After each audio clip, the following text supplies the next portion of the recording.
Emotions are a dominant part of the human psyche. They play a significant role in our decision-making and in shaping our mindset.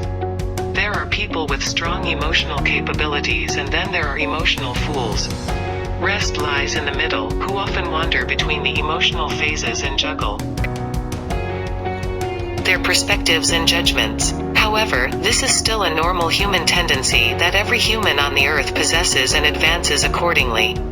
The problem is not the people and their emotional capabilities, but those who manipulate them. This is altogether a different set of humankind. These people, or at times a group of people, go all the way to do it at the expense of humanity, in the name of values, honor, religion, ideology, country, etc. In contemporary times, it is mostly being done for lost pride and lost dominance. There are techniques to do it at a personal level and tools for the mass level. The visual medium is the most popular and effective among them. There is a series in Ray running around the world after having crossed the language barriers from Turkish to English to Urdu to even several European languages. Named Deliris, ertugrul in its native language and resurrection, ertugrul in English, in the Indian subcontinent, it is called ertugrul Ghazi. Ghazi is a word of Arabic origin which means a person who struggles in the path of the religion. The series portrays a Turkish tribesman's journey from being a common nomad fighter to an instrumental element in establishing the great Ottoman Empire. The show that is accepted and cherished as a historical drama is heavily based on fiction, imagination, and daydreaming. It looks like that fact doesn't matter much for the show's creators. Mehmet Bozdig, the creator of the show, says there is very little information about the period we are presenting, not exceeding 4 to 5 pages. Even the names are different in every source. The first work written about the establishment of the Ottoman state was about 100 to 150 years later. There is no certainty in this historical data. We are shaping a story by dreaming, he believes. History has a soul. History has a very little of ertugrul. His patronage is also a debatable subject, as there are two names as the claimant, Süleyman Shah and Gündüz Alp. Ahmet Cevdet Pasha, 1822 to 1895. And several other historians back Süleyman Shah based on 15th century historian Asık Pasazadeh's version, which became the official one. On the other hand, in various Dustur name 1465 vouches for Gündüz Alp. Also, the discovery of a coin that has the name of Osman I as Osman bin Ertugrul bin Gündüz Alp raises questions. p. 35, Ottoman History, Misperceptions and Truths, Amdak Gündüz said Öztürk. Despite its lack of accuracy, the fan following it has garnered, is resolved to take it as actual history. A load of the web savvy is going crazy for its cast and characters all over the social media. Parents are naming their newborns Ertugrul. His statue has recently been erected in Lahore and Nur. There are demands by the locals to name a square after him. Above all, a large section of the Muslim population around the globe is taking it as the revival movement of lost Islamic pride. People are praising and thanking Turkey for making them aware of their history while there is near to no history. Looking at the impact of the series, it is easily understandable that it has served its agenda.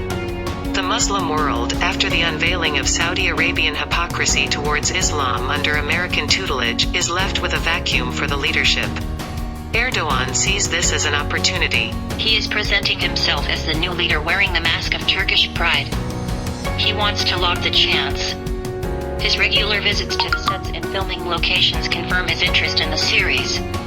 There are reports of Mehmet Bozdag's connection with Erdogan's fundamentalist party, APK. Also, the series demanded a lot in the making, so much so that the stunt team from Hollywood was employed to bring in the perfection. The production of Game of Thrones, like 150 episodes running roughly 2 hours originally for 5 seasons spanning over 5 years, must have incurred big budget requirements. Erdogan is certainly serving the cause of Islam. While Erdogan longs for the revival of the caliphate, he wants the Muslim world to forget about his long friendship with America and Israel. Turkey has the Israeli embassy on its land.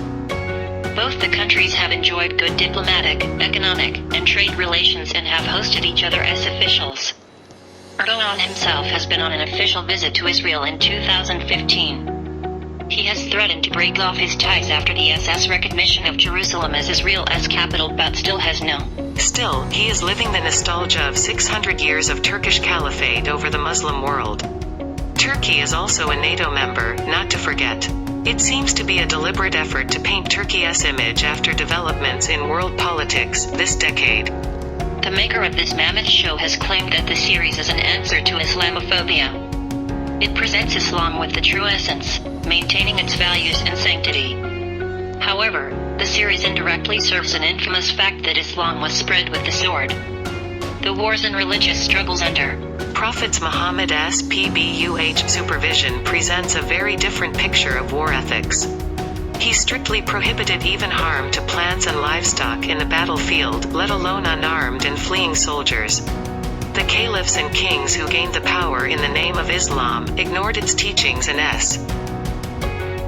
no Muslim ruler was free from hypocrisy and unethical tactics to secure their territory, and there should be no pride in it. In a parallel world, some Islamic organizations have issued fatwas, religious order, against the series on the grounds of modesty and demeaning Sharia.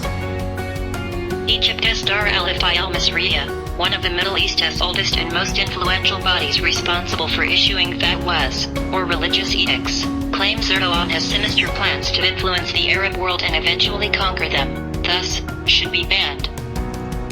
A Pakistan-based religious organization, Jamia Binori, claims the series contains messages of love that are unethical for Muslims and people don't necessarily need to know about. Indonesia-based Indian hardliner, Zakir Naik, says there are women without hijab in the series, there is music in.